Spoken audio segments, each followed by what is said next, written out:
শুধু শুধু অযথা সময়গুলো আপনার যাতে নষ্ট না হয় সেই জন্য আমি সঠিক তথ্য দিয়ে ভিডিও করছি এবং আমার পাশে থাকবেন, এই সঠিক তথ্যগুলো কাজে লাগানোর চেষ্টা করবেন।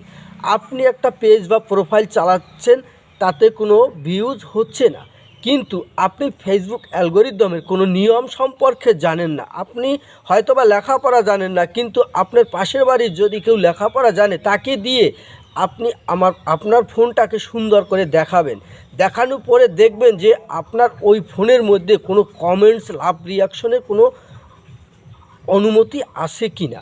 অবশ্যই আমি বলবো যে ফেসবুক অ্যালগরিদমের সিস্টেমের মধ্যে কোনো কমেন্টস বা রিয়াকশনের সেকশন নেই। এগুলো হচ্ছে কিছু মানুষ আগে ভিডিও করে যারা ভাইরাল হয়েছিল তারা এইগুলো পরিচালনা করেছে। কারণ কি, একটা ভিডিওতে যদি হাজার হাজার কমেন্টস পড়ে তাহলে ওই ভিডিও থেকে বেশি আর্নিং হয়। তাহলে আপনি এই কমেন্টসের মাধ্যমে আপনার পেজ বা প্রোফাইলটাকে নষ্ট করতে পারেন না। আর যারা বড় হয়েছে তাদেরকে আপনি একটা কমেন্টস করবেন, কখনো দেখবেন সে কখনো রিপ্লাই কমেন্টস করবে না, প্লাস এমনিও কমেন্টস করবেন না। তাহলে আমি